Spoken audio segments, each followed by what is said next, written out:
poco, pues tened paciencia porque enseguida termino. Y en la segunda parte de la exposición pues van a ser pues preguntas, debate y todo lo que, cualquier duda que podáis plantear, ¿vale?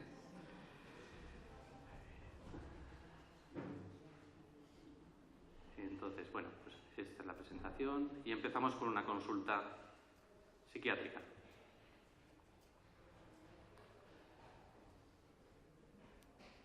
Lo que me llama la atención es cómo, si bien la situación del sueño se resuelve amigablemente, usted sigue angustiado, ¿no? Lo que pasa es que ayer yo tuve un día muy difícil. A un amigo mío se le incendió el negocio, a mi cuñado le chocaron. Lo que llama la atención es que usted convierte una situación realmente, digamos, apacible en una situación persecutoria, como si algo le estuviera realmente molestando mucho, ¿no? Lo que pasa es que ayer yo tuve un día muy difícil. A un amigo mío se le incendió el negocio. A mí se me da por pensar que en realidad lo que a usted le pasa es que toma el clima hostil y lo introyecta, como le decía antes, en el clima interno suyo, ¿no?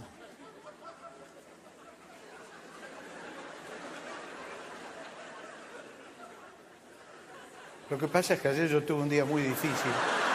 A un amigo mío se le incendió el negocio, a mi cuñado Y sobre le chocaron. todo me llama la atención, esa paranoia suya de sentir que siempre lo interrumpen.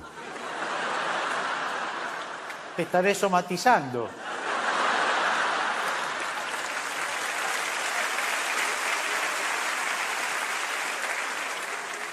Lo que pasa es que ayer yo tuve un día muy difícil. A un amigo mío se le incendió el negocio, a mi cuñado le chocaron el auto y yo me deprimí y me emborraché. Bueno, usted se deprime por cosas que le pasan a gente cercana. En este caso usted no tiene la culpa. Sí tengo la culpa. Primero me emborraché. Después le saqué el auto a mi cuñado y lo choqué contra el negocio de mi amigo. Por eso se incendió. Tenía el tanque lleno encima. Ramírez, ¿usted se emborracha muy seguido? No, tengo que dejar pasar un par de horas. Por lo visto tiene mala bebida. No, señor, tengo un whisky buenísimo. Scottish Hooligan. No, digo que el alcohol le cae mal. A veces me cae mal. Tengo alucinaciones, veo monstruos, insectos, arañas. Delirium tremens. Scottish Hooligan. Un whisky buenísimo, 12 años. pesos. 12 pesos. El cajón. Con razón ve insectos. Perdón. ¿Por 12 pesos qué quería? ¿Pollo con papas? Veo cada cosa rarísima. Veo elefantes con el cuello largo, así. Y jirafas con trompita. Y con las orejas así espantosas. Bueno, las orejas más.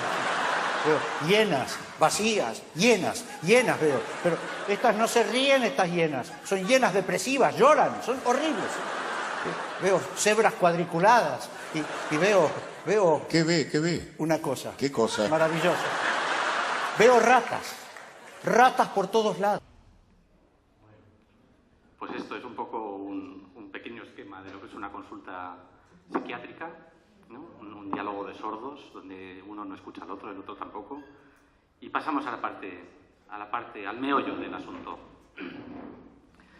No quiero tampoco cansaros, ni ahondar mucho en filosofía ni filosofar, porque a mí, como a Javier y a Pérez, no nos gusta filosofar, a mí no me gusta. Pero sí que creo que es importante que tengáis claros muchos conceptos que son nucleares en el tema de la psiquiatría. Por ejemplo, ¿qué son los derechos humanos? Porque hablamos muchas veces de derechos, pero no quedamos en un consenso de en qué consisten y qué son. Y es un concepto que tenemos que analizar y que tenemos que partir de esa base, de tener bien claro a qué nos estamos refiriendo con los derechos. ¿Los derechos legales o derechos naturales? Es decir, ¿es la ley la que nos concede los derechos o es nuestra propia vida la que nos asigna esos derechos? Eso a veces el psiquiatra no lo tiene claro y el juez mucho menos. ¿Se pueden dar y se pueden quitar a través de las leyes los derechos?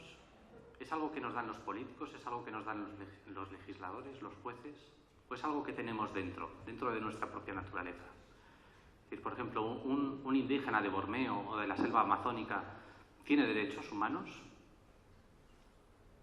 A pesar de que no tiene políticos, a pesar de que no tiene gobierno, a pesar de no vivir en una estructura social, ¿tiene esos derechos o no los tiene? ¿Tiene derecho a la vida? ¿Tiene derecho a la salud? Si un indígena de Borneo o del Amazonas tiene esos derechos a pesar de no vivir en sociedad, o de no vivir bajo un gobierno, realmente son derechos que no nos dan los políticos, sino que tenemos por nuestra propia naturaleza. Creo. Eso luego, si queréis, luego lo debatimos, pero creo que a veces el psiquiatra o el legislador o el juez o el político parece que cuando habla de derechos es como algún regalo que nos hace, y no es cierto. Nuestros derechos son nuestros independientemente de la voluntad del juez, del psiquiatra, del político, del legislador. Es decir, ¿son una construcción social o son una realidad? Y todo esto es un poco filosofía, que tampoco quiero ahondar mucho, pero quiero que tengáis un poco claro que la dignidad del ser humano está por encima de todo lo que hablamos de leyes, de sentencias, de procedimientos, de tratamientos, de derechos. Estamos hablando de que tenemos que defender ese núcleo duro del derecho fundamental que es la dignidad humana, sobre todo en temas de psiquiatría. Vamos a hablar un poco ahora de la historia de los derechos humanos. Pues tenemos una parte que es la protohistoria de la humanidad, cuando todavía no se escribían ni siquiera las leyes, pero que ya se reconocían 3 derechos fundamentales, y son los derechos la vida, la libertad y la propiedad. Y son derechos que universalmente han sido reconocidos al ser humano sin necesidad de un gobierno y una legislación. ¿Por qué? Porque cuando no se tiene la vida es un cadáver, no es un ser en sociedad. Cuando no se tiene libertad es un preso. Y cuando no se tiene acceso a la propiedad o pleno dominio de la propiedad es un esclavo. Y tendríamos que pensar también un poco, y no os quiero dejar tampoco el mal cuerpo, pero que luego analicéis si la relación que hay muchas veces en cuanto a la psiquiatría y la legislación nos convierte un poco en unos muertos vivientes, en unos presos o en unos esclavos. Si realmente nos sentimos así, como muertos vivientes, como presos o como esclavos, es porque algo está funcionando muy mal. Luego evolucionan los sistemas de derechos pues a través de, por ejemplo, las primeras constituciones, la Edad Media, la Constitución inglesa, que está sin escribir, pero que existe.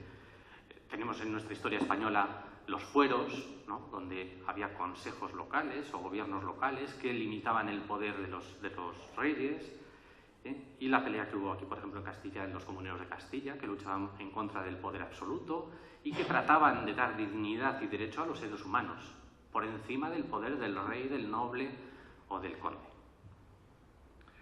Posteriormente tenemos la Declaración de Derechos del Estado de Virginia, que es la primera declaración escrita de derechos fundamentales y que no solo reconoce los primeros derechos de la protohistoria, a la vida, a la libertad, sino también a la búsqueda de la felicidad. Es la primera vez que se reconoce el derecho del ser humano a buscar la felicidad por encima de cualquier coacción del poder. Luego tenemos la Revolución Francesa y la Declaración de Derechos del Hombre y del Ciudadano, que también vuelve a escribir un poco que el hombre tiene por sí mismo una serie de derechos que tienen que respetarse. Más tarde tenemos en 1947 la Declaración Universal de Derechos Humanos, fruto de todas las desgracias de las últimas grandes guerras europeas. Más tarde en España tenemos la Ley de Garantías, que es en el 76, antes de la Constitución Española, y una Declaración de Derechos, que es la Constitución Española, que en el primer capítulo ya establece una serie de derechos desde el 14 hasta el 29.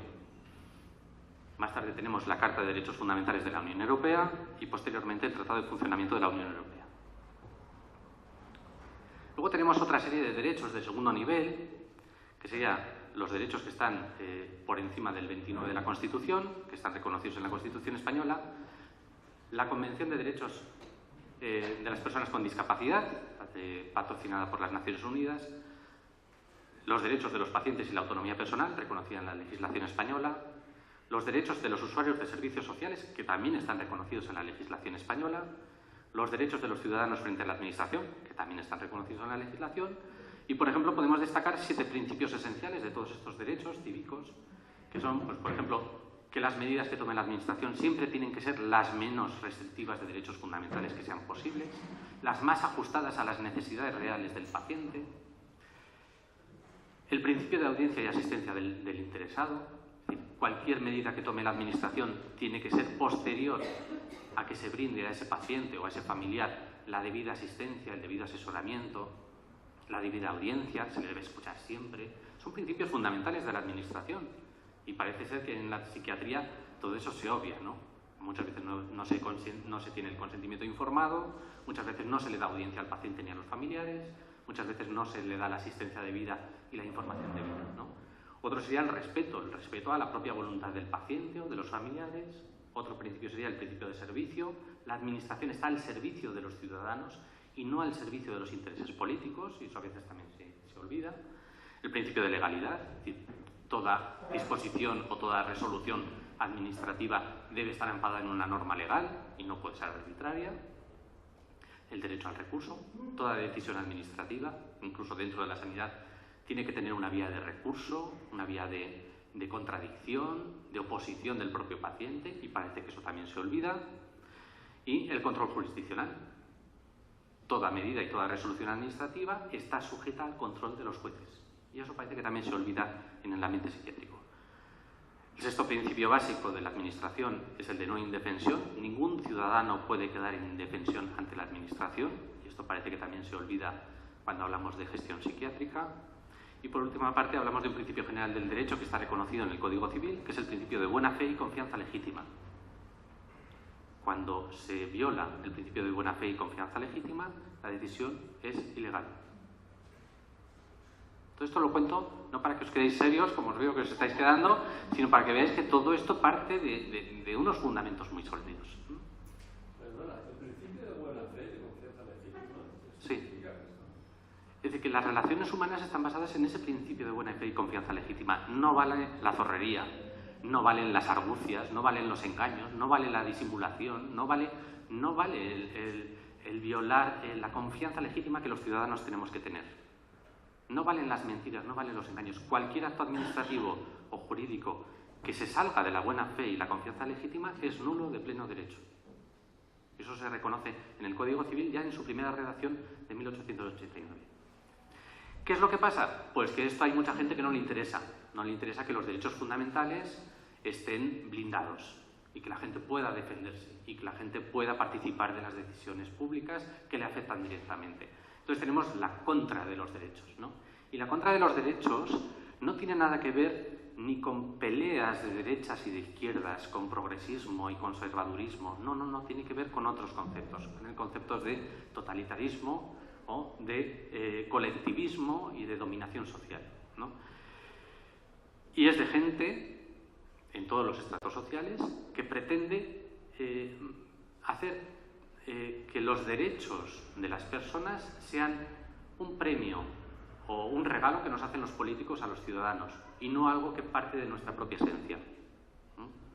Entonces tenemos como contra de los derechos, tenemos por ejemplo a nuestro famoso Jiménez de Asúa, que en 1918 ya empezó a vendernos estas ideas de control social. Jiménez de Asúa es un jurista y criminólogo español, reconocido internacionalmente, cuya impronta parte desde 1918 hasta 2017, nació antes y murió mucho antes también, pero he querido poner estas fechas porque todavía pervive Jiménez de Asúa hoy en día, tanto en la legislación como en la doctrina como en la jurisprudencia.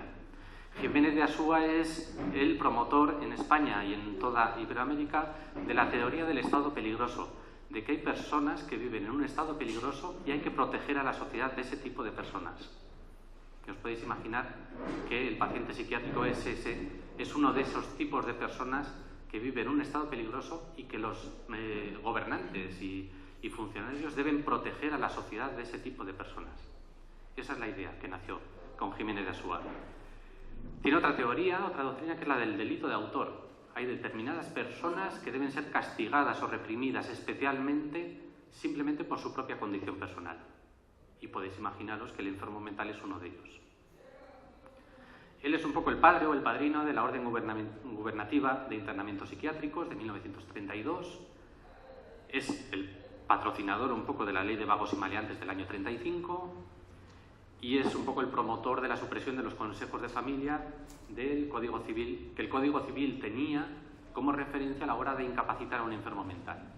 Los jueces incapacitaban, pero siempre y cuando se constituyese un consejo de familia y ese consejo de familia, es decir, los miembros más importantes de la familia, decidiesen cómo, cuándo y dónde llevar a cabo esa incapacitación. Eso se suprime con Jiménez de Asúa porque decían que eso era arcaico, que cómo se va a tener en cuenta la opinión del paciente y de la familia. Entonces se suprime. Eso en 1918. En 1924 tenemos al doctor y juez del Tribunal Supremo del Estado de Virginia, Oliver Wendell Holmes, que dice cosas tan bonitas como 3 generaciones de imbéciles son suficientes. Hay que esterilizar a los enfermos mentales. Cualquier enfermo mental que corra el riesgo de transmitir su imbecilidad a sus descendientes, hay que esterilizarlo. Luego tenemos en 1933 a Wilhelm Frick, ministro del Tercer Reich, que es el que hace las leyes de Nuremberg. Y veis abajo tenemos a 2, Jiménez de Asúa, que ha sido presidente en el exilio de la República Española, es decir, socialista y de izquierdas, y al lado tenemos a Wilhelm, que es nazi. No es una cuestión de ideologías, es una cuestión de mentalidad. En 1932 en España se dicta y se aprueba la orden gubernativa de internamientos psiquiátricos. Cualquier funcionario puede denunciar a un enfermo e internarlo en un establecimiento psiquiátrico sin ningún tipo de control. En el 33 se hace la primera ley de vagos y maleantes, también en la República, y en el 70, en la dictadura, se refuerza la ley de vagos y maleantes. Como veis, no es una cuestión de ideología, no es cuestión de derechas y de izquierdas, es una cuestión de mentalidad y de control social. Y en 1996 queda ya derogadas las disposiciones antiguas del derecho penal y entra en aplicación el nuevo Código Penal español. No obstante, se siguen aplicando las leyes de peligrosidad social, sobre todo en materia de salud mental.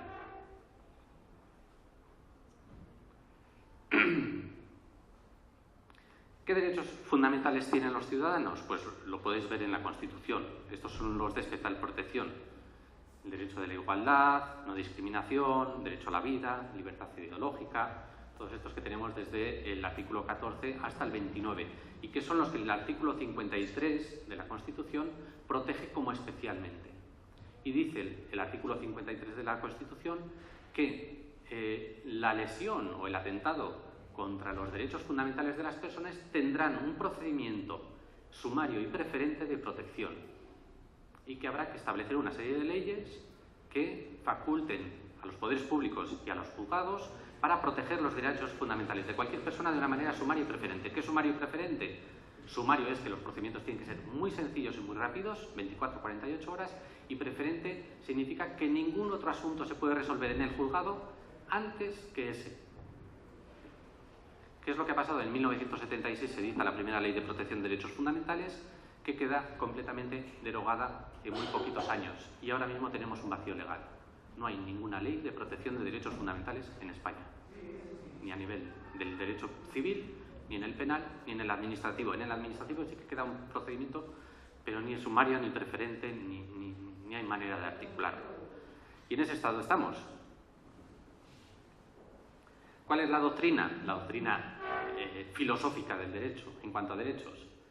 La doctrina es que los derechos fundamentales mantienen su integridad. Todas las personas son titulares de los derechos fundamentales. Los enfermos mentales, los ancianos, los niños, incluso los niños no nacidos, son titulares de los derechos. Y lo que se modula es el disfrute de esos derechos. Pero no se puede decir que el enfermo mental incapaz o internado involuntariamente no tenga ninguno de estos derechos que antes hemos visto. Tiene todos. Tiene derecho a todos los derechos fundamentales. Esa es la doctrina universal y la doctrina de Naciones Unidas en cuanto a los derechos. Todas las personas, todos, sin excepción, son titulares de esos derechos. Y lo único que pueden hacer los gobiernos, las administraciones y los jueces es modular el disfrute de esos derechos. Otro, pues que cuando se atenta contra esos derechos hay que establecer una serie de cánones y de controles. Tanto la administración como los jueces tienen que establecer unos cánones de ponderación de derechos e intereses. Tienen que hacer ese ejercicio, es decir, ¿por qué a esta persona hay que internarla involuntariamente? Y tienen que justificarlo. Si no, no es legal el internamiento.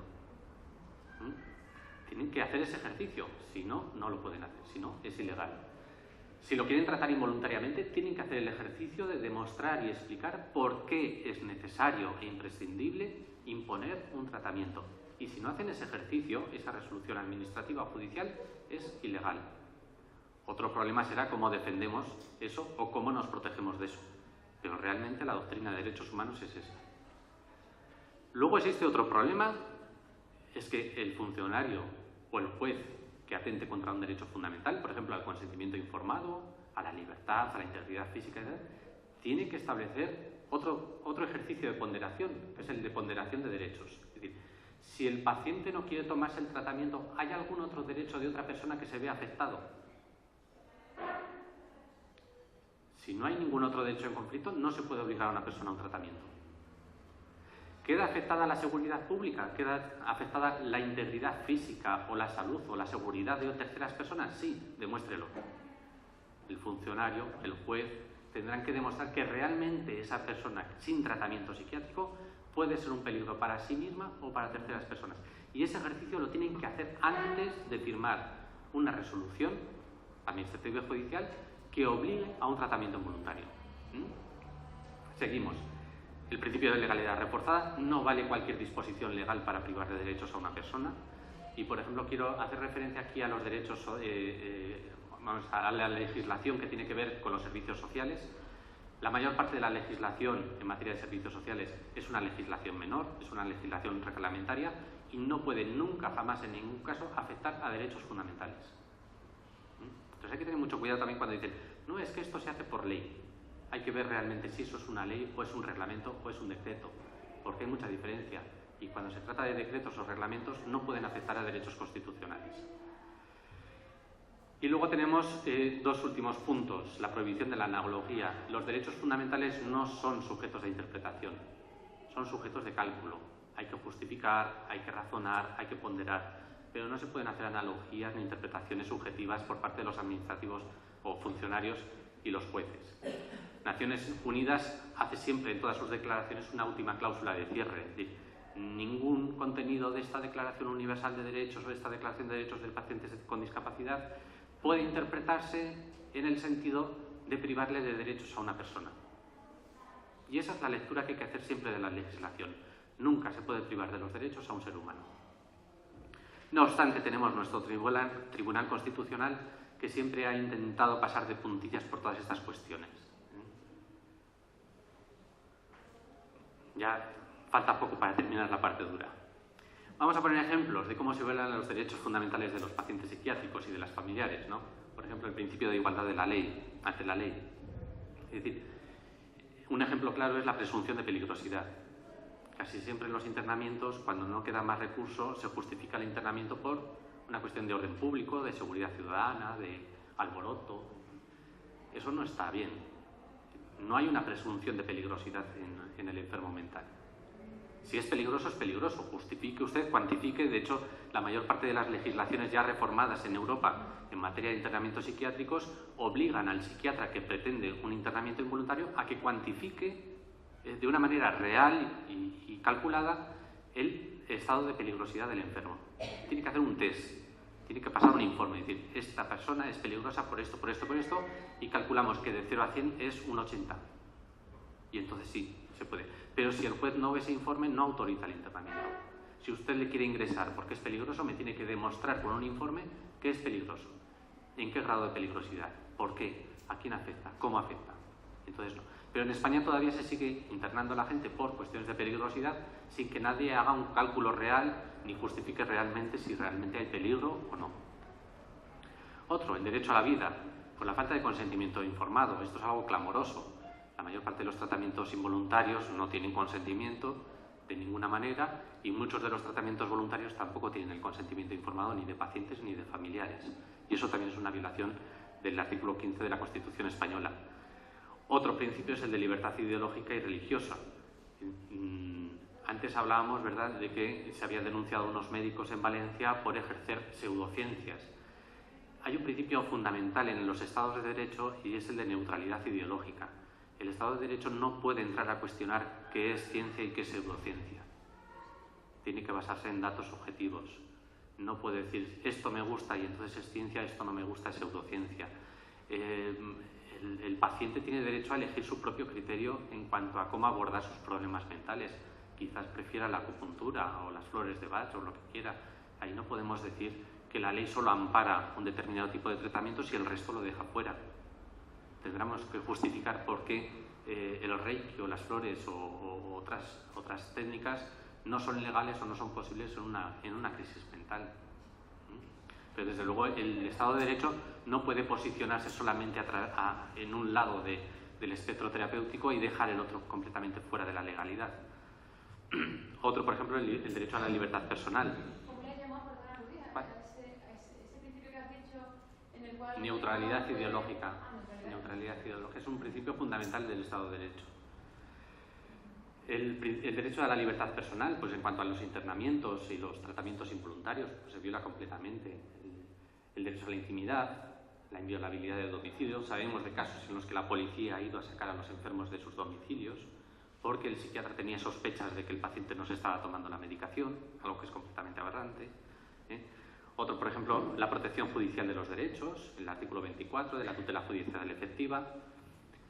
Estamos viendo que casi nunca se ofrece un letrado, ni se ofrece la posibilidad de que el enfermo designe un letrado para que se defienda de un internamiento o un tratamiento involuntario, cosa que es completamente ilegal.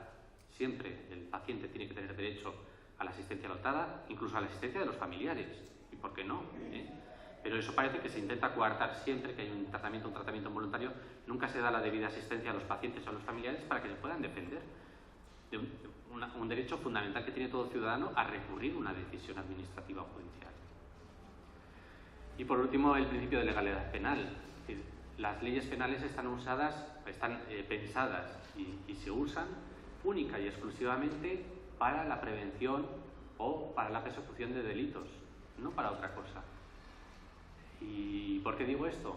Porque muchas veces hemos visto autos judiciales que autorizan la entrada de la policía judicial en un domicilio para sacar a un enfermo y te ponen en el auto diligencias previas sin delito. ¿Y cómo haces unas diligencias previas dentro de la materia penal, dentro de las leyes procesales penales, para atender algo que no es un delito?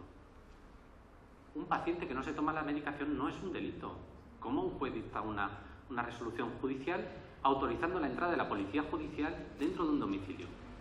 Eso es una violación flagrante del principio de legalidad penal. La ley penal está para los crímenes, no para cuestiones domésticas. Y todo esto viola el principio de seguridad jurídica en el funcionamiento de la Administración. Y por último tenemos lo que os decía antes, el artículo 53 de la Constitución, que habla de un proceso sumario y preferente de tutela de derechos fundamentales que en la práctica en España no se está utilizando porque es imposible, tanto material como procesalmente, aplicarlo.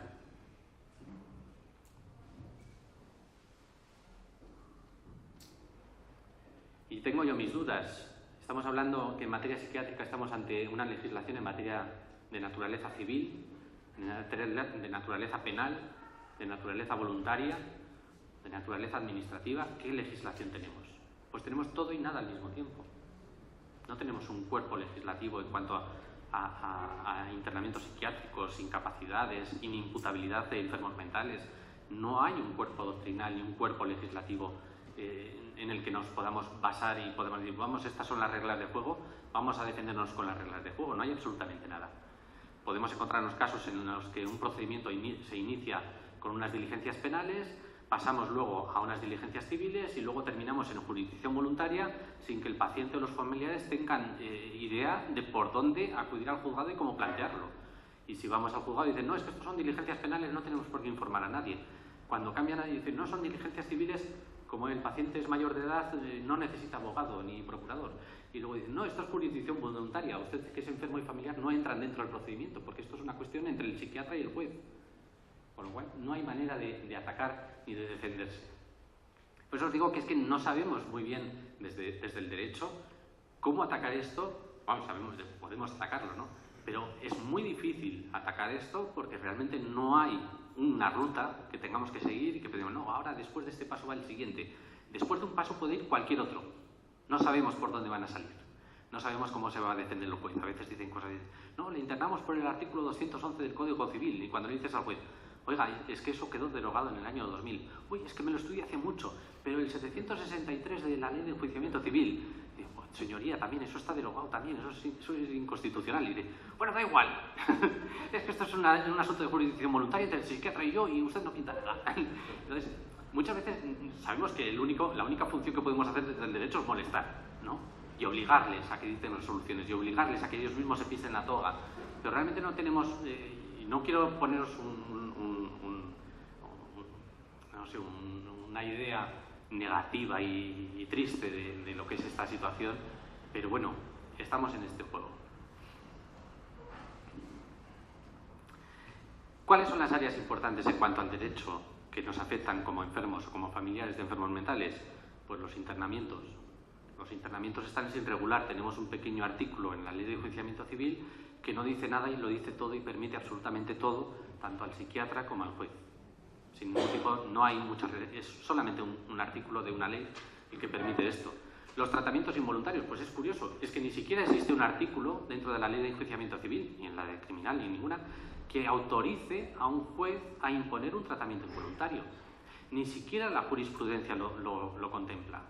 Y se está haciendo, bueno, muchos lo sabéis, ¿no? Se os impone un tratamiento, pero no existe una ley, el principio de legalidad, tanto civil como penal, no existe una ley que autorice a un psiquiatra o a un juez a dictar una resolución que obligue a un tratamiento involuntario. Y sin embargo se está haciendo. En cuanto a la incapacidad de un paciente pasa exactamente lo mismo. Hay unos cuantos artículos, esto sí que está más estructurado, tanto en la ley en el Código Civil como en la Ley de Enjuiciamiento Civil, pero nos faltan las garantías. Por ejemplo, se da como garantía que los procedimientos de incapacitación siguen el procedimiento de juicio verbal. Pero en la práctica se le dice al enfermo, bueno, no hace falta que vayas, que venga un familiar tuyo, no hace falta que vengas con abogado ni procurador. Es decir, más que garantías lo que hay son trabas, muchos problemas. En las cuestiones de inimputabilidad, yo no me canso de decirlo, la inimputabilidad por razón o por cuestiones mentales siempre es un peligro, siempre es un peligro. Cuando se juzga a un enfermo mental por un delito y se ampara tanto el propio enfermo como el juez en la inimputabilidad del enfermo mental, dejamos el juicio abortado. No llegamos a una sentencia. Si a mí me están procesando por incendiar una casa y cuando termina la instrucción dicen, no, bueno, eres inimputable porque eres un enfermo mental, ¿he quemado la casa o no he quemado la casa? ¿Soy culpable o no soy culpable? Ahí termina la cuestión. Vas a tener esa etiqueta, a lo mejor has sido tú, para toda la vida. Y la etiqueta de esquizofrénico peligroso que ha podido quemar una casa, la vas a arrastrar toda la vida. Y eso gracias a las normas de inimputabilidad penal. El enfermo penal tiene tanto derecho como cualquier otro a que se le juzgue y se le condene como a los demás. Luego ya modularemos la pena, luego ya le perdonaremos parte, luego ya transformaremos la pena, haremos mil cosas, pero que llegue hasta el final. Y si ha quemado la casa, la ha quemado. Y si no la ha quemado, no la ha quemado. Pero que no arrastre ese estigma de haber podido quemar una casa. Eso es una perversión completa de la ley en cuanto a los enfermos mentales. La asistencia jurídica es nula, brilla por su ausencia en todos los procedimientos. Siempre se le dice al enfermo mental y a los familiares, no hace falta abogado, no hace falta procurador, no vayas al juicio, no pasa nada. Y es una cosa que hay que garantizar siempre y no se está haciendo.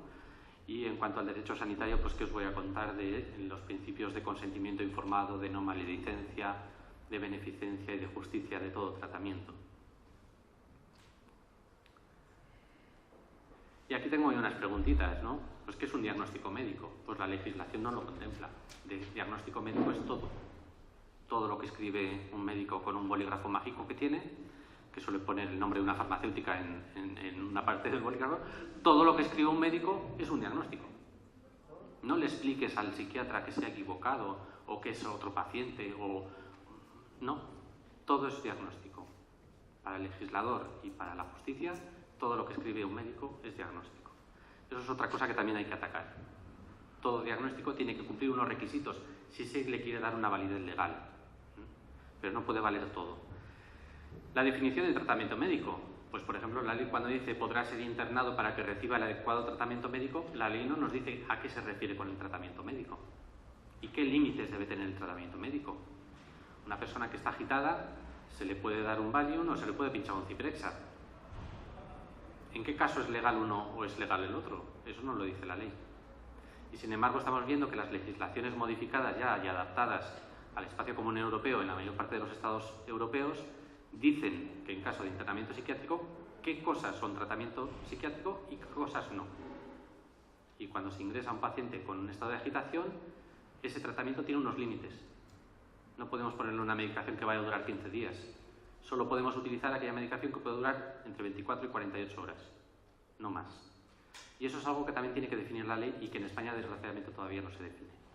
¿Límites del tratamiento? Pues todo tratamiento médico tiene que tener unos límites técnicos. indicación. Es decir, no se puede recetar cualquier cosa para cualquier cosa. Si una persona tiene una demencia, pues habrá que recetarle, prescribirle y aplicarle tratamientos para la demencia, no antipsicóticos. Y estamos viendo que ancianos con estados de agitación se les dan antipsicóticos cuando muchas veces aparentemente podrían no tener ningún sentido. Eficacia y eficiencia, es decir, pues los tratamientos tienen que tener un resultado. Si un tratamiento no tiene un resultado, habrá que buscar otro, habrá que plantearle al psiquiatra la posibilidad de que cambie de tratamiento, pero no puede decir que un tratamiento es definitivo para toda la vida, porque lo que se busca en todo tratamiento es una eficacia, que consiga un efecto. Y eficiencia, pues que tenga el menor coste para el paciente y para la sociedad. Y estamos viendo que muchas veces se sustituyen los tratamientos muy funcionales a un coste muy bajo por tratamientos muy caros, tanto en cuestión económica como en derechos del paciente, ¿no? Obligarle a un centro de salud, obligarle a pincharse, pero eso supone un coste personal, emocional para el paciente que quizás no tenga mucha justificación. Bueno, no os voy a dar mucho el rollo de esto, que esto es más cuestión psiquiátrica y cuestión médica. Pero luego hay otros límites en el diagnóstico, pues el diagnóstico tiene que ser voluntario. Esto también es un poco filosofía, pero a nadie le gusta que le juzguen arbitrariamente. Y el diagnóstico también es una de las funciones médicas que tiene que ser voluntario. Yo voy para que me diagnostique esta persona. Pero cuando un psiquiatra hace un diagnóstico sin el consentimiento del paciente simplemente porque piensa que bueno, le voy a echar aquí una etiqueta, pero también tiene su pelín de problema. Tendrá que contar con la opinión del paciente, con la opinión de la familia. Puede que el paciente no esté de acuerdo, entonces tiene que hacer un diagnóstico de presunción y decir, creo que usted tiene esquizofrenia. Y entonces el paciente debería tener el derecho de decir, quiero una segunda opinión. Entonces el psiquiatra dice, pues además de esquizofrenia creo que usted es feo. No, me refiero, esto es un chiste, ¿no? Pero habría que empezar por los diagnósticos de presunción y que el paciente diga, bueno, yo creo que no. Bueno, usted tiene depresión. No, es que mi mujer se ha muerto. Quiero una segunda opinión. Bueno, pues vamos a cambiarle a otro profesional. O traiga usted otro informe. Eso es un derecho que tendrían que tener los pacientes y que la ley no reconoce. A cuestionar el diagnóstico. Y luego a pactarlo. Y decir, bueno, sí, venga, pues me lo creo. Tengo depresión. Vale, tráteme. Pero esa parte principal del diagnóstico voluntario, de que el paciente lo acepte y lo comprenda, ese esfuerzo que tiene que hacer el profesional sanitario de convencerle al paciente de que tiene una enfermedad de verdad, ese esfuerzo la ley no contempla que el psiquiatra lo haga. Y sería bueno que por lo menos intentasen convencer y ganarse al paciente. Es decir, usted tiene esquizofrenia por esto, por esto, por esto. Y el paciente diga, pues no estoy de acuerdo. Pues venga, voy a insistir otra vez más. Te voy a convencer. Hasta que le convence mínimamente. Y ahora te voy a poner el cepillón pinchado. Pues no estoy de acuerdo. No, pues mira, es bueno por esto, por esto, por esto. Y conseguir ganarse al paciente. Y eso es lo que la legislación nos falta en España, que el profesional médico se gane al paciente. Han tirado por el camino del medio, no, yo te diagnostico porque quiero y lo que quiero y te trato con lo que yo quiero. El paciente queda un poco como paciente, ¿no? Como sufridor, ¿no? Y eso es muy triste. La neutralidad, bueno, pues que vamos a hablar, que algunas veces el diagnóstico está comprometido por otros intereses, que no vamos a hablar. La calidad técnica, es decir, hay que separar hechos y opiniones y estamos cansados, súper, mega, extra cansados de ver informes periciales que no separan hechos de opiniones, y todo informe pericial y sobre todo un informe psiquiátrico que tenga que entregarse en un juzgado para obligar a un internamiento, un tratamiento o una incapacitación, tiene que separar muy bien lo que son hechos y opiniones. Yo opino que este paciente tiene depresión, yo opino que tiene trastorno bipolar, de hechos, es decir, es bipolar por esto, por esto, por esto, por estos criterios del DSM, por estos criterios del PIE, es decir, ese ejercicio de separar hechos y opiniones tampoco se está obligando. Es una cuestión fundamental de seguridad jurídica. Un informe que no separa hechos de opiniones, pues eso es una bomba, sobre todo para los pacientes. La calidad técnica y argumentación científica, pues un poco lo que os decía antes, es decir, hay que obligar un poco o habría que obligar al profesional a que se esfuerce un poquito más. No puede poner diagnóstico esquizofrenia indiferenciada. Esfuércese un poquito más. Esfuércese y explíqueme qué criterios del DSM estoy cumpliendo, cuándo, cómo y por qué. Es que estrellaste el coche en la tienda de tu amigo y se incendió. Bueno, pues escríbelo y te lo explicaré, porque vemos muchas veces muchos casos de decir, es que usted está muy deprimido porque ha intentado suicidarse, ¿no? Y después de 3 días ingresado y de pasar a la UBI porque casi se nos muere el señor, descubrimos que está con 5 de hemoglobina. No, hombre, no estaba deprimido, estaba desangrado. No tenía ganas de vivir, pero es que no tenía ni fuerzas de levantarse de la cama. En lugar de tratarle la depresión, porque no era de tratar la anemia, ¿no? Entonces, eso es un poco el esfuerzo que nos falta, que la propia legislación de alguna manera obliga a los profesionales. Y tengo unas preguntitas, ¿no? ¿Cabe consentimiento, tanto en el diagnóstico como en el tratamiento, cuando no hay definición ni de diagnóstico ni de tratamiento? ¿A qué? Le voy a tratar con esto. ¿Dónde está el consentimiento si falta la información? Si el paciente no tiene información, el consentimiento no puede ser válido. Lo dice el Código Civil. Los vicios de consentimiento anulan los contratos, anulan las obligaciones. ¿Cabe consentimiento cuando hay asimetría de información en un sistema público coactivo? Cuando la información que se le da de un medicamento no es completa, no es veraz, no es segura, pues tampoco cabe el consentimiento. Y eso es otra cosa que tenemos que apretar, ¿no? Que la información que se dé a los consumidores, y estoy hablando del enfermo como consumidor, porque el enfermo también es un consumidor, y tiene derecho a que se le informe de verdad, de los riesgos, de las expectativas de curación. Yo a veces también pues, soy un poco negativo con los tratamientos médicos de todo tipo y a veces también me excedo. Y digo, todo es una barbaridad, todo es malo, todo... Y no es verdad. O sea, los medicamentos tienen su parte positiva y a veces tienen su eficacia y están muy bien y hay que utilizarlos, pero hay que hacer un poquito ese esfuerzo y sobre todo por informar bien a los pacientes. Si yo tengo que tomarme un paracetamol, quiero saber si realmente me va a quitar el dolor de cabeza o no. No pasa nada por informar al paciente. No pasa nada por decir que en el Reino Unido hay 75.000 casos anuales de intoxicación por paracetamol. No pasa nada. Asumo el riesgo, me lo tomo. Confío en mi profesional. Curiosamente, en el Reino Unido hay 75.000 casos de intoxicación por paracetamol al año y en España no hay ninguno. No sé si somos más duros o qué pasa, pero en España no hay casos de intoxicación por paracetamol. ¿Sería exigible el consentimiento previo al diagnóstico? Pues yo creo que sí. O por lo menos ese juego, ¿no?, entre el psiquiatra y el paciente. ¿Te gusta esto? ¿Te propongo este diagnóstico? ¿Te propongo este tratamiento? Pues no, quiero una segunda opinión. ¿Qué menos? ¿Qué menos que el psiquiatra tenga el derecho a disfrutar de su trabajo? De hacerlo con honestidad, de hacerlo con limpieza, de ganarse al paciente.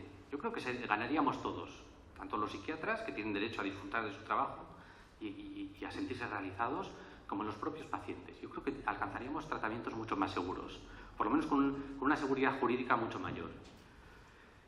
Y luego el error en el diagnóstico, si despliega responsabilidad contractual o extracontractual, pues es una duda que yo tengo, una duda sustancial. No sabemos qué es lo que pasa cuando alguien se equivoca en un diagnóstico o en un tratamiento, no sabemos qué tipo de responsabilidad podemos desplegar.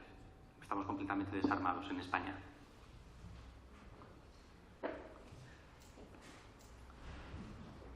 Bueno, y aquí otras preguntas. Pues la definición legal de médico psiquiatra y los límites. ¿Es un funcionario, es un profesional? No quiero ofender tampoco a nadie, ¿no? Pero es decir, el funcionario, ¿cuál es la nota principal del funcionario? Que sirve a la sociedad. ¿Cuál es la nota fundamental del médico? Que sirve a los pacientes. Los médicos del sistema público muchas veces no son capaces de discriminar si están sirviendo a la sociedad o al paciente. Y cuando hay un internamiento involuntario, ¿a quién está sirviendo el psiquiatra? ¿Al paciente o a la sociedad? No sabemos. A veces a uno, a veces a otro, ¿no? A veces el paciente está tan extremadamente agitado que no queda más remedio. Bien. Pero otras veces no. Otras veces no hay agitación, otras veces no. ¿Qué está defendiendo? Está defendiendo al paciente. Y ojo, esto es una cuestión de deontología. De deontología profesional. ¿El psiquiatra como médico puede hacer valer el contenido de la historia clínica ante un juez sin el consentimiento del enfermo? ¿Es ético? ¿Es legal? Tengo yo mis dudas. ¿Es legal un tratamiento coactivo? Engañar, forzar, amenazar a un paciente para que tome un determinado tratamiento.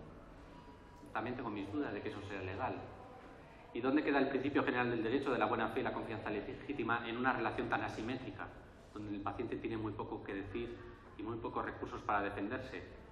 Realmente es una relación tan asimétrica que cabe duda, a mí me cabe alguna duda, de que en vista del Código Civil eso corresponda con una relación humana normal, de buena fe, de confianza legítima, Y me caben mis pequeñas dudas de que eso sea posible en un Estado de Derecho. Habría que empoderar un poquito más al paciente y someter a más controles o a más exigencias a muchos diagnósticos y tratamientos. Todo esto desde el punto de vista legal, jurídico. Bueno.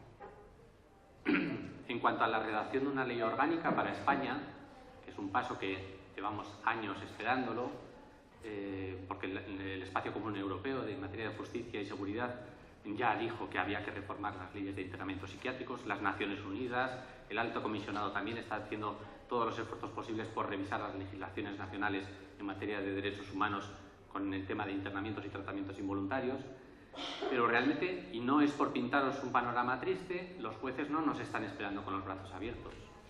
Los jueces no están diciendo, ay, que es verdad lo que me estás contando. Sí es verdad, si tendríamos que protegeros un poco más. Saben de sobra que esto no se puede hacer. Por lo tanto, no esperéis que esta lucha que tenemos vaya a ser fácil a nivel jurídico o a nivel legislativo, porque no nos están esperando. Están en una posición muy cómoda como para que les despertemos de su sueño. Los fiscales tampoco. Los fiscales están cumpliendo esa doble misión de defender al incapaz y al mismo tiempo de acusarlo, en un mismo procedimiento. Al mismo tiempo nos encontramos fiscales que tienen la función de proteger al incapaz o al enfermo, presunto incapaz, y demandarlo y conseguir su incapacitación o favorecer su internamiento psiquiátrico. No nos van a esperar con los brazos abiertos, no nos van a sonreír. Los políticos tampoco. Ya estáis viendo que muchos movimientos en la política van en dirección contraria de aumentar el control social, de estigmatizar aún más al enfermo mental, de privar al enfermo mental del apoyo familiar, del apoyo de las asociaciones, etcétera, etcétera. Y estamos hablando de romper con una cultura de corrupción generalizada en materia psiquiátrica, en materia social. Tampoco quiero que veáis al psiquiatra como el demonio ni como el centro de todos nuestros problemas. Hay otros profesionales también que comparten responsabilidad, ¿no? Pero es un poco un clima de abuso ya muy estandarizado. Estáis viendo que esta doctrina y esta idea de que el enfermo mental es peligroso y que la familia no debe pintar nada viene desde 1918 en España. Es algo muy, muy antiguo y eso va a costar muchísimo cambiar. Además, es una corrupción invisible que obedece a muchos mecanismos sociológicos y psicológicos que tampoco vamos a ser capaces de hacer huella y de intervenir, salvo que nos organicemos y demos visibilidad a todos estos problemas y los hagamos ver, ¿no? Es una corrupción que se retroalimenta y es muy compleja. No va a ser un camino fácil esto.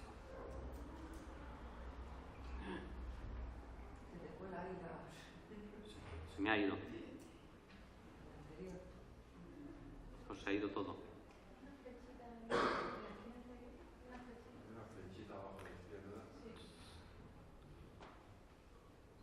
Sí, pero no. Ah, mira. Aquí.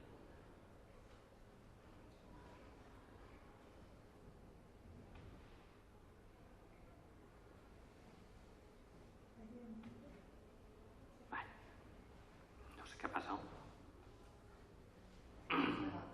Bueno, en cuanto a ahora vamos a la parte importante ya para cerrar y ya un poco abrir el debate, que tampoco os quiero, no sé cómo vamos, ¿qué tal vamos de tiempo, Pere? ¿Vamos bien?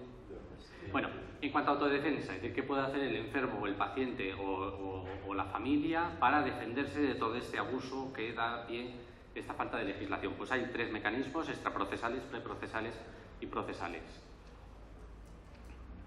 En cuanto a los extraprocesales, yo insisto, no hay psiquiatra amigo o abogado amigo o sistema humano para ayudar a una persona que no es capaz por sí misma o con ayuda de otros de restaurar su propia dignidad y su propio valor. Esto es fundamental. No hay abogado capaz de ayudar a una persona que no es capaz de cuidarse. Y yo siempre insisto, si queréis ayuda legal, primero tenéis que empezar a ayudaros vosotros. Hay que restaurar la salud, tener unos buenos hábitos de alimentación, de sueño, de higiene, de deporte. Yo sé que esto es una tontería, pero es que es básico. Yo como abogado no puedo ayudar a una persona que se pasa el día en la cama. Tiene que salir, tiene que hacer deporte, tiene que alimentarse bien, tiene que dejar de fumar o fumar menos, tiene que dejar el cannabis si le sienta mal. Tiene que hacer ese esfuerzo, porque si no, no hay forma humana de ayudar legalmente. Tiene que restaurar la actividad, no puede estar del sofá a la cama, de la cama al sofá. Tiene que hacer algo, ganando dinero, sin ganar dinero en una ONG, un trabajo, voluntariado, lo que sea, contar piedras en el campo, lo que sea. Pero no puede estar sin ninguna actividad. Tiene que cuidar el cuerpo y tiene que tener actividad. Y por último, tiene que restaurar las relaciones sociales. No, creo yo, humildemente, no hay abogado que pueda ayudar a una persona que vive aislada, que no tiene amigos, que no tiene confianza en nadie. Y yo sé que es duro decirlo porque hay gente que se siente en un pozo y que no sabe cómo salir. Pero tenemos que hacer lo que sea, tanto el paciente, familiares, amigos, los que estamos al lado, los GAP, lo que sea. Pero esa persona necesita 5, 7, 10 amigos de confianza, 10 amigos que comprendan el problema, 10 amigos que puedan entender en qué situación está, 10 amigos con los que uno se pueda desahogar, 10 amigos que en caso de que nos internen sean los primeros en dar la voz de alarma. Pero si un paciente no tiene ese núcleo de amigos, de confianza, que le puedan auxiliar en un momento dado, que le puedan ayudar a desahogarse, que le puedan escuchar, no hay ayuda legal posible para ese paciente. Yo siempre animo que antes de buscar apoyo legal o apoyo de cambio de psiquiatra, empezad por esto, por favor. Ayudad a vosotros mismos si sois pacientes o como familiares al paciente a que restauren la vida, la salud, la actividad, las relaciones sociales. Si no, no hay manera. Cualquier procedimiento administrativo o judicial es largo, eterno, pesado, inhumano, insufrible. Y una persona que está en un estado de vulnerabilidad no puede soportar esto. Es insultante.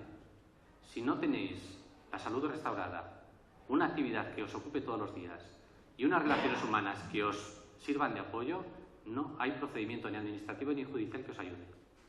Es fundamental. Y otra de las cuestiones extraprocesales, pues que hay que mejorar las habilidades sociales.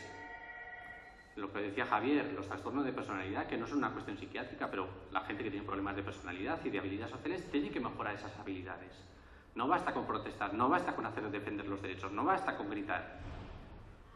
Los histriónicos, los antisociales, las personas que tienen personalidad de evitación, los procrastinadores, los pasivo-agresivos, los consumidores de drogas, todos los que tienen un problema de personalidad tienen que mejorar sus habilidades.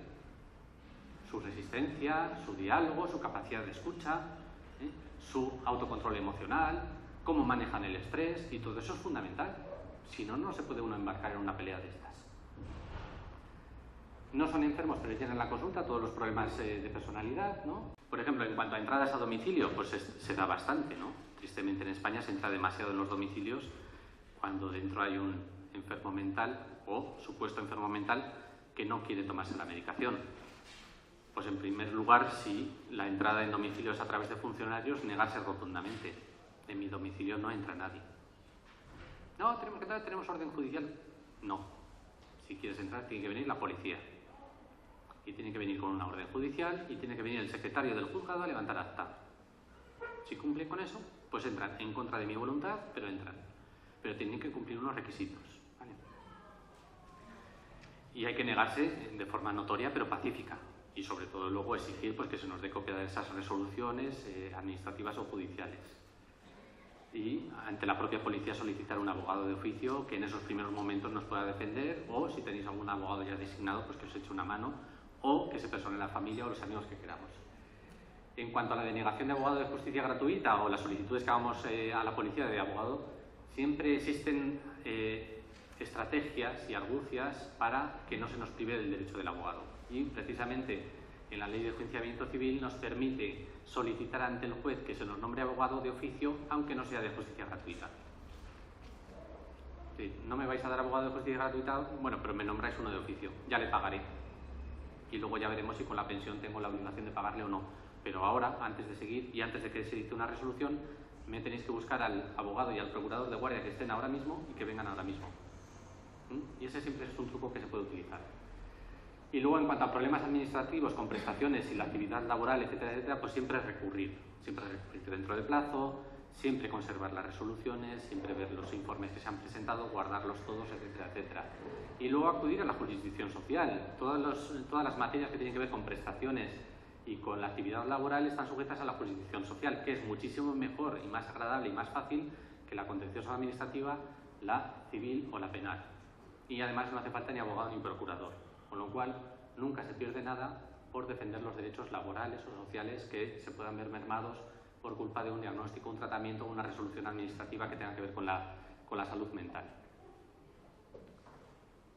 Y por último, unos 3 consejos bastante pobres, ¿no? Pero creo que son importantes. Nunca os quedéis solos, nunca dejéis de hacer planes y nunca os deis por vencidos. Y esto entra muy en contacto con lo que os decía. Cuidad la salud, cuidad las relaciones, cuidad la actividad. Y sí, creo que si no olvidáis esto, ya he cumplido con mi misión en esta charla, porque estaréis en una situación bastante más favorable para conseguir solucionar los problemas que de cualquier otra manera. Si estáis solos, si os dais por desesperados, si no hacéis planes de futuro, si no cuidáis vuestra salud, vuestra actividad, vuestras relaciones, tenéis un futuro muy complicado, ¿vale? Y ya no os cuento más. Ahora ya empezamos con las preguntas o el debate que queráis. Por ejemplo, en cuanto a entradas a domicilio, pues se da bastante, ¿no? Tristemente en España se entra demasiado en los domicilios cuando dentro hay un enfermo mental o supuesto enfermo mental que no quiere tomarse la medicación. Pues en primer lugar, si la entrada en domicilio es a través de funcionarios, negarse rotundamente. En mi domicilio no entra nadie. No, tenemos que entrar, tenemos orden judicial. No. Si quieres entrar, tiene que venir la policía. Y tiene que venir con una orden judicial y tiene que venir el secretario del juzgado a levantar acta. Si cumplen con eso, pues entran en contra de mi voluntad, pero entran. Pero tienen que cumplir unos requisitos, ¿vale? Y hay que negarse de forma notoria, pero pacífica. Y sobre todo luego exigir pues, que se nos dé copia de esas resoluciones administrativas o judiciales.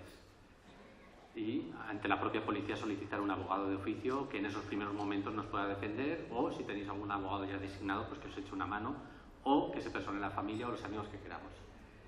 En cuanto a la denegación de abogado de justicia gratuita o las solicitudes que hagamos a la policía de abogado, siempre existen estrategias y argucias para que no se nos prive del derecho del abogado. Y precisamente en la Ley de Enjuiciamiento Civil nos permite solicitar ante el juez que se nos nombre abogado de oficio, aunque no sea de justicia gratuita. Sí, no me vais a dar abogado de justicia gratuita, bueno, pero me nombráis uno de oficio, ya le pagaré. Y luego ya veremos si con la pensión tengo la obligación de pagarle o no. Pero ahora, antes de seguir y antes de que se dicte una resolución, me tenéis que buscar al abogado y al procurador de guardia que estén ahora mismo y que vengan ahora mismo. Y ese siempre es un truco que se puede utilizar. Y luego, en cuanto a problemas administrativos con prestaciones y la actividad laboral, etcétera, etcétera, pues siempre recurrir dentro del plazo, siempre conservar las resoluciones, siempre ver los informes que se han presentado, guardarlos todos, etcétera, etcétera. Y luego acudir a la jurisdicción social. Todas las materias que tienen que ver con prestaciones y con la actividad laboral están sujetas a la jurisdicción social, que es muchísimo mejor y más agradable y más fácil que la contenciosa administrativa, la civil o la penal. Y además no hace falta ni abogado ni procurador, con lo cual nunca se pierde nada por defender los derechos laborales o sociales que se puedan ver mermados por culpa de un diagnóstico, un tratamiento o una resolución administrativa que tenga que ver con la salud mental. Y por último, unos 3 consejos bastante pobres, ¿no? Pero creo que son importantes. Nunca os quedéis solos, nunca dejéis de hacer planes y nunca os deis por vencidos.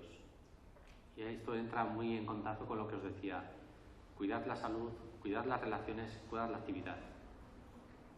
Y sí, creo que si no olvidáis esto, ya he cumplido con mi misión en esta charla, porque estaréis en una situación bastante más favorable para conseguir solucionar los problemas que de cualquier otra manera. Si estáis solos, si os dais por desesperados, si no hacéis planes de futuro, si no cuidáis vuestra salud, vuestra actividad, vuestras relaciones, tenéis un futuro muy complicado, ¿vale? Y ya no os cuento más. Ahora ya empezamos con las preguntas o el debate que queráis.